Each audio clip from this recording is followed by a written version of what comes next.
철쭉과 바다 갈매기의 비밀. 나의 할머니에게는 윌콕스 부인이라는 이름의 철천지 원수가 있었다. 할머니와 윌콕스 부인은 느릅나무 껍질로 지붕을 한 작은 마을의 신장로길 바로 이웃집에 시집을 와 그곳에서 평생을 살게 되었다. 나는 무엇이 전쟁의 시작이었는지 모른다. 그것은 내가 태어나기 훨씬 오래전의 일이었기 때문이다. 또한 나는 30년 뒤 내가 태어났을 무렵에는 두 분도 무엇 때문에 전쟁을 시작했는지 기억하고 있으리라고는 생각하지 않는다. 하지만 아직도 심각한 전투가 계속되고 있었다. 실수란 용납되지 않았다. 그것은 결코 정중한 연습 게임이 아니었다. 그것은 부인네들의 전쟁이었으며 전면전이었다. 마을의 어떤 것도 이 전쟁의 불똥을 피할 길이 없었다. 명예혁명과 노예해방 전투와 스페인, 미국 전쟁에서도 살아남은 300년 된 교회는 할머니와 윌콕스 부인이 여성 자원봉사대의 회장 자리를 놓고 전투를 치르는 동안 거의 초토화될 뻔했다. 이 전투에서는 할머니가 이겼지만 그것은 싱거운 승리였다. 회장이 못된 윌콕스 부인이 발끈하여 자원봉사자를 탈퇴했기 때문이다. 철천지 원수에게 굴욕적인 일을 시키지 못한다면 회장으로서 무슨 재미가 있겠는가. 시립 도서관 전투에서는 윌콕스 부인이 승리했다. 나의 숙모 대신 윌콕스 부인의 조카 걸뚜르다가 도서관 사서로 임명되었다. 걸뚜르다가 첫 출근한 날 할머니는 당장의 도서관에서 책을 빌려다 읽는 일을 중단했다. 하룻밤 사이에 도서관의 책들은 세균이 우글거리는 더러운 것들이 되어버렸다. 그날부터 할머니는 직접 책을 사다 읽기 시작했다. 고등학교 전투에서는 서로가 비겼다. 교장 선생은 윌콕스 부인이 그의 자리를 빼앗거나 할머니가 그를 평생 동안 그 자리에 앉히는데 성공하기 전에 더 나은 일자리를 구해 떠난 것이다. 이 큼지막한 전투들 외에도 국경선에서는 끊임없이 돌격과 치고 빠지는 전투가 계속되었다. 어린 우리들이 할머니를 방문하면 윌콕스 부인의 구제불능인 손주들과 맞부딪히는 것도 큰 즐거움 중 하나였다. 지금 생각해 보면 우리들도 그들과 마찬가지로 구제불능이었다.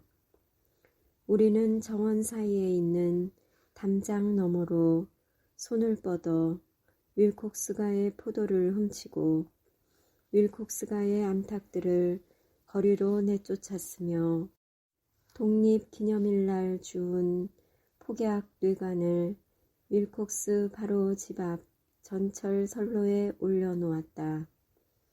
시내 전차가 지나갈 때 폭발이 일어나 윌콕스 부인을 겁먹게 하기 위해서였다. 물론 무시해도 좋은 폭발이었지만 큰 정가를 올린 어느 날 우리는 윌콕스가의 빗물통에 뱀 한 마리를 집어넣는 데 성공했다. 할머니는 명목뿐인 반대를 하셨지만 우리는 엄마가 안 된다고 말하는 것과는 사뭇 다르게 무언의 찬성이 깃들어 있음을 감지하고 즐겁게 우리의 개구쟁이 짓을 계속했다. 만일 내 자식들이 그렇게 했다면 나는 가만히 있지 않았을 것이다.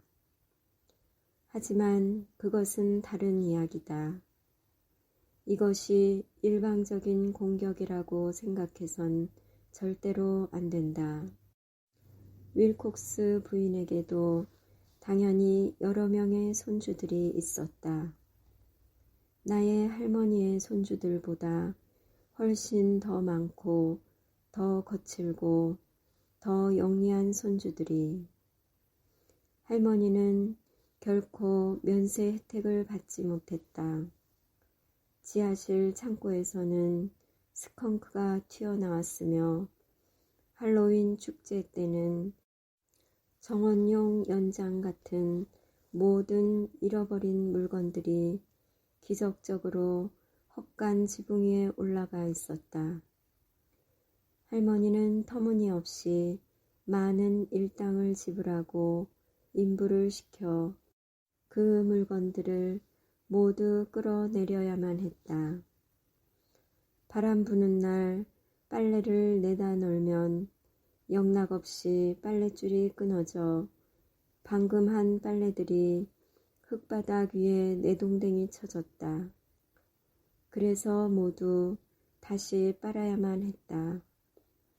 이것들 중 어떤 일들은 신께서 한 짓이라고 볼 수도 있었지만 거의 언제나 윌콕스가의 손주들이 한 짓이 틀림없었다.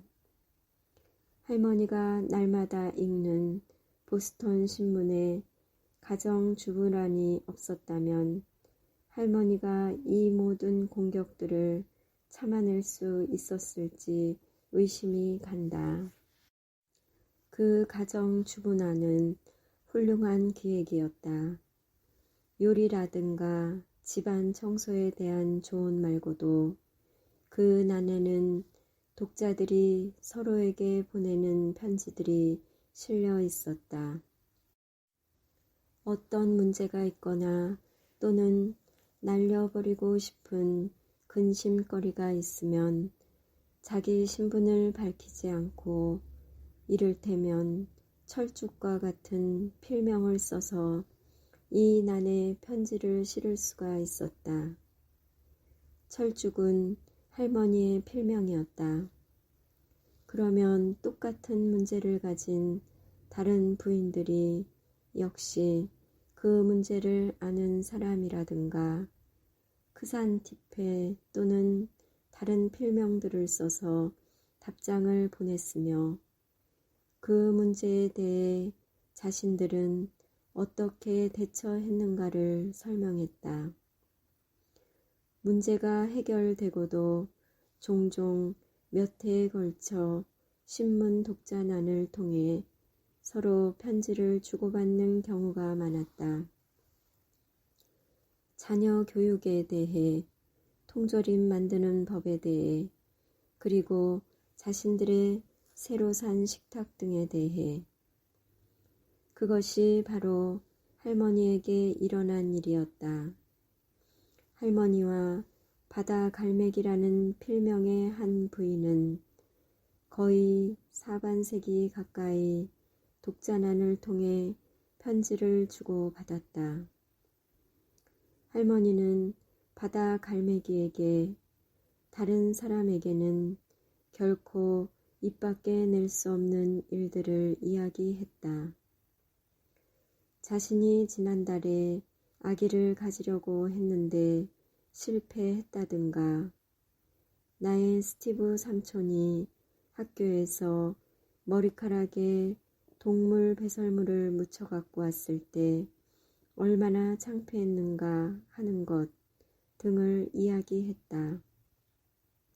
물론 다른 마을 사람들이 눈치채기 전에 얼른 그것을 제거했지만 이렇듯 바다 갈매기는 할머니의 진정한 친구였다. 내가 16살이 되었을 때 윌콕스 부인이 세상을 떠났다. 작은 마을에서는 이웃집을 아무리 미워한다 해도 상을 당한 집의 일을 달려가 도와주는 것이 체면을 지키는 일이다. 할머니는 일을 거두려고 한다는 것을 보여주기 위해 무명 앞치마를 두르고 2개의 잔디밭을 건너 윌콕스가로 갔다.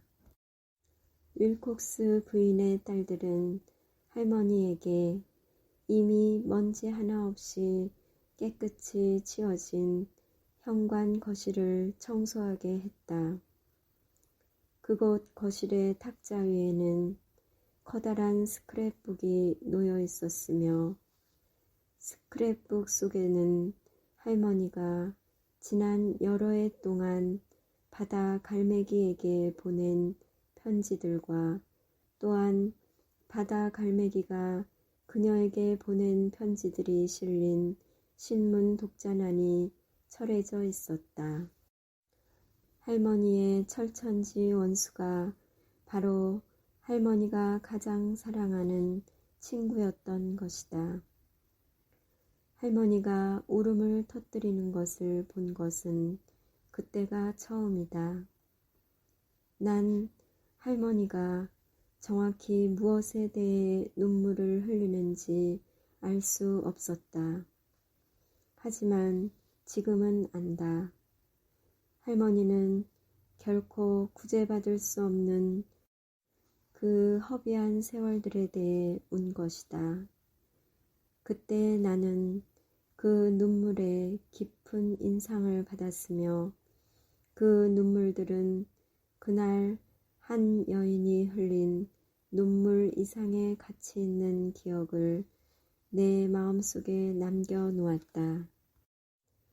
그날 처음으로 나는 내가 지금 온 마음을 다해 믿고 있는 것, 만일 그 믿음을 버리라고 하면 죽음이라도 각오할 수 있는 것에 대해 의심을 하기 시작했다.